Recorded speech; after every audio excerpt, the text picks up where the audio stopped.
I was washing dishes when my phone vibrated. The plate slipped from my hands and shattered on the floor. No one reacted.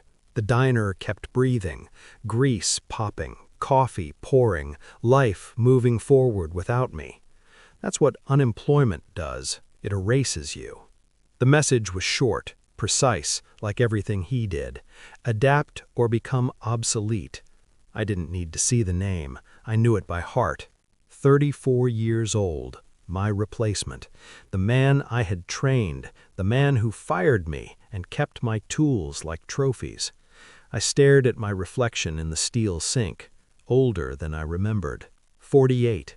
Hands still strong, still smart, still capable, just no longer allowed to matter. Across the counter, an old man watched me. He'd been sitting there for an hour, untouched coffee growing cold.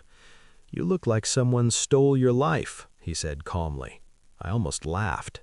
Instead, I told him the name. His hand froze around the cup. "That's my nephew," he said. Something shifted inside me. Not hope, not relief, alignment. 3 weeks earlier, the nephew had called me into his glass office. No chair offered, no warmth. "Your skill set doesn't scale anymore," he said. "We're moving in a younger direction. Younger, cheaper, easier to control."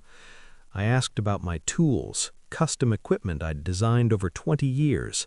He smiled, polite, professional, company property. I packed my desk while HR pretended not to see me.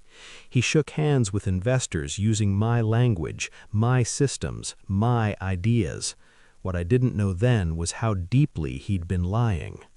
The old man at the diner came back the next night, and the next. He talked slowly, carefully. His nephew had always taken credit, school projects, business ideas, even people's identities.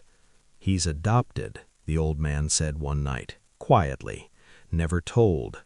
The words sank in, the confidence, the entitlement, the way he clung to power like it was genetic.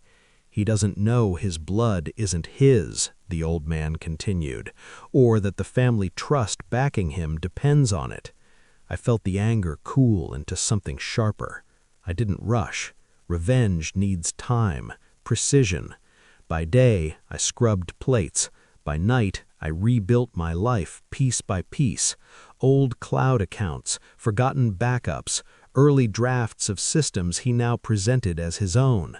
Timestamps don't lie. Email trails don't forget. The old man brought boxes from his garage, old legal documents, letters, adoption papers no one thought still mattered. We didn't talk about revenge. We talked about truth.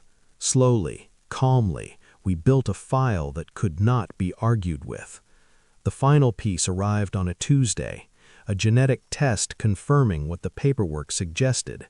He wasn't blood, never had been. I printed everything, clean, organized. When I walked into the company again, no one stopped me.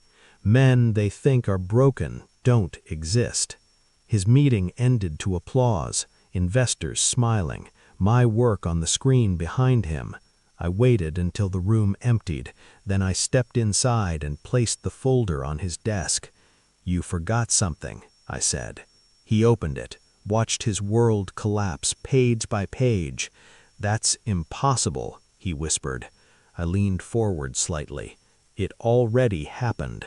For the first time, he looked small, not powerful, not young, just exposed. I didn't stay. The board received everything by noon. Intellectual theft, fraud, false claims, inheritance violations. By evening, his name was toxic.